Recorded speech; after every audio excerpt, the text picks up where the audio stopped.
Fala aí, pessoal, bem-vindos a mais um vídeo do canal. Sempre bom ter vocês por aqui. Sem perder tempo, pedi para deixar o like, se inscrever no canal e ativar as notificações.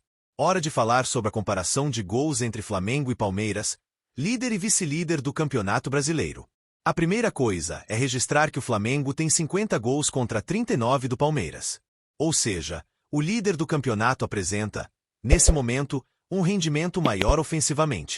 Embora a diferença de pontos entre eles seja de 3 pontos, com o Palmeiras, com um jogo a menos.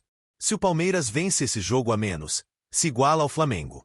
Pois bem, com o bola rolando, o Flamengo foi capaz de marcar 38 gols contra 19 do Palmeiras. Vale a lembrança de que 38 gols de bola rolando do Flamengo equivalem quase todos os gols marcados pelo Palmeiras. Segundo ponto, bola parada, 10 gols pro Flamengo, 8 gols pro Palmeiras. Verdão só leva vantagem em relação ao Flamengo. Nos pênaltis, 6 gols de pênalti do Palmeiras contra 3 do Flamengo. E nos contra-ataques, 5 gols de contra-ataque pro Palmeiras e um gol de contra-ataque pro Flamengo. Recentemente, Rogério Ceni afirmou que o Palmeiras é o rei da ligação direta. Não faz jogadas construídas. O contra-ataque é sempre uma marca para times que gostam de jogar de forma reativa. Só para completar, esse levantamento também leva em consideração gols contra. O Palmeiras teve um gol contra a seu favor, contra nenhum gol contra-marcado pro rubro-negro. Só para arrematar de vez essa história e falar um pouquinho do Flamengo. O rubro-negro bateu o recorde de público do novo Maracanã, desde que o estádio passou a ser concebido dessa maneira atual. Em jogo de clubes nunca se registrou tanta gente quanto no empate 0x0 com o Cruzeiro na noite dessa quinta-feira. Com 72.565 torcedores, uma renda bruta de R$ 5.800.000. Só para arrematar, o Flamengo já levou, nessa temporada, já conseguiu R$ 1.500.000 de ingressos vendidos em seus jogos como mandante. O que você pensa sobre essas cifras? Use o espaço para comentário para registrar sua opinião.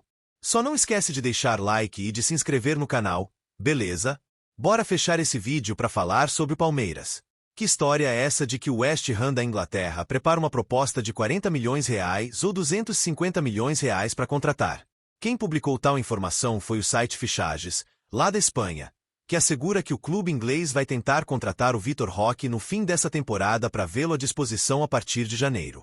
Vale lembrar também que o Palmeiras o comprou do Barcelona por R$ 25 milhões. Seria a chance de o Verdão faturar em pouco tempo R$ 15 milhões. Embora a notícia publicada pelo site Fichajes também já afirme que o Palmeiras se recusa a vendê-lo por R$ 40 milhões. Haveria uma necessidade de cifras superiores a R$ 46 milhões, R$ 47 milhões para que o negócio saísse. Entrei em contato com uma fonte, a Alviverde, para saber o que há de verdade nessa história. E a pessoa falou: ninguém procurou o Palmeiras até agora. Não temos nenhuma intenção de vender o Vitor Roque. Essas cifras de R$ 40 milhões, R$ 45 milhões, R$ 47 milhões, que foram divulgadas também, não fazem parte de nenhum planejamento interno. Importante dizer que o Palmeiras não se nega a negociar jogadores, mas para fazê-los vai querer bastante dinheiro. Vitor Roque, que teve um início bastante ruim com a camisa Luiz Verde, se recuperou muito bem e hoje é titular absoluto e peça importante, especialmente ao lado de Flávio Lopes. 43 partidas na atual temporada com 13 gols e 4 assistências, desses 13 gols, 9 no Campeonato Brasileiro. E você venderia o Vitor Roque por qual preço? Ou nem sequer cogitaria negociá-lo? Já usa o espaço para comentário para registrar sua opinião. Palmeiras contratar jogador da base dispensado pelo Flamengo. Bora falar sobre isso. Murilo. Ontem estava aqui no escritório, já me preparando para ir para casa, quando uma pessoa me escreveu: Nicola, você quer um furo? Eu falei: óbvio, né? Qual é a história? Aí a pessoa me falou: o Felipe Tereza está contratado pelo Palmeiras. Só para explicar o contexto, o Felipe Tereza é um atacante, autor do gol do título mundial do Flamengo, sub-20, no ano passado. Nessa temporada, ele perdeu espaço, deixou de ser titulado no Flamengo, o que gerou incômodo nele, né? Começou a fazer pico em treino, em jogo, e isso incomodou os dirigentes do Flamengo. Foi por isso que, em 22 de setembro, o Felipe Tereza foi dispensado pelo Flamengo. Ele não ficou nenhuma semana desempregado. Isso porque, no início dessa semana, o João Paulo Sampaio entrou em contato e fechou com a contratação do Felipe Teresa. O Felipe treinou durante toda a semana com os jogadores do Sub-20 do Palmeiras. O anúncio só não aconteceu antes, porque o Palmeiras estava esperando a rescisão do contrato ser oficializado no PIT, junto ao Flamengo, para que ele pudesse ser registrado no Palmeiras. Contrato de 2 anos, o Palmeiras fica com 90% dos direitos econômicos. O jogador mantém 10% de olho numa venda futura. Negócio bom para o Palmeiras não gasta nada. O ponto principal é: justifica contratar jogador dispensado por outro clube? Acho que, nessa linha tênue, depende muito do motivo, né? O João Paulo Sampaio entende que é bobeira. Essa história do cara fazer pitch e você dispensá-lo. O mesmo João Paulo, que lá atrás, no final do ano de 2020, havia contratado Pedro Picari, depois de um volante, jovem, ter sido dispensado pelo Cruzeiro. Na oportunidade dispensa-se, entendeu? Porque o Pedro Bicário levou uma mulher para a concentração. O Palmeiras do João Paulo entendeu que isso não era um problema, não era nada demais. E acabou fechando o Bicário, que chegou a ser campeão do time campeão da Copa São Paulo Júnior em 2022. O Bicário chegou a fazer 9 partidas pelo time principal. E aí acabou sendo emprestado primeiro para o Vitória, depois para o Santa Clara, até que foi cedido em definitivo para o Alverna. O Palmeiras não conseguiu receber nada nessa primeira negociação.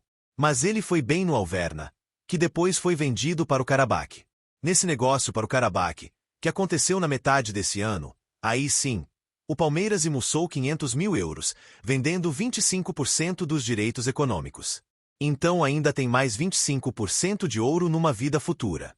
E o Pedro Bicário foi eleito melhor em campo na vitória do Karabakh contra o Benfica, na estreia de ambos, na Liga dos Campeões, na faixa de grupos. O andamento da renovação do Abel Apelo no Palmeiras. O andamento da renovação do Abel no Palmeiras, Fabinho. A Leila já criou todas as condições para que o Abel aceite essa renovação o mais rápido possível, né? A última delas, a Leila permitiu que o Abel assine o contrato sem multa. Ou seja, ele poderia sair a qualquer momento, assim que quisesse. O contrato oferecido ao Abel tem direito a um reajuste salarial, tem direito a bônus ainda maiores do que o atual contrato, e permite a ele sair do Palmeiras assim que ele quiser. A verdade é que o Abel ainda não deu a resposta, ou a assinatura do contrato. Ele deve estar imaginando ou esperando por ofertas. E aí, deixa eu só trazer uma outra informação que eu contei com exclusividade, mas que talvez nem todo mundo tenha ouvido ou se apeitado. O contrato atual do Abel permite a ele ganhar 12 salários em caso de título da Libertadores e 10 salários em caso de título do Campeonato Brasileiro. Essas são as duas disputas que o Palmeiras segue muito vivo. O Abel hoje ganha 3 milhões de reais por mês, então a gente está falando que o título da Libertadores vale a ele 36 milhões de reais, enquanto o título do Brasileiro vale 30 milhões de reais. O Abel pode fechar esse ano com 66 milhões de reais, apenas com bônus. Isso equivale a praticamente 2 anos de salário do Abel Ferreira. Você acha que ele vai ser campeão esse ano? Salve nação! O FMG Brasileirão probabilidade de campeão. São 3 times com chance. Né? Essa que é a grande verdade. A partir do Mirassol, 0,48%. Botafogo 0,15%. Vamos desconsiderar. Vamos trabalhar com os 3 candidatos reais ao título do Flamengo com 46% de chance.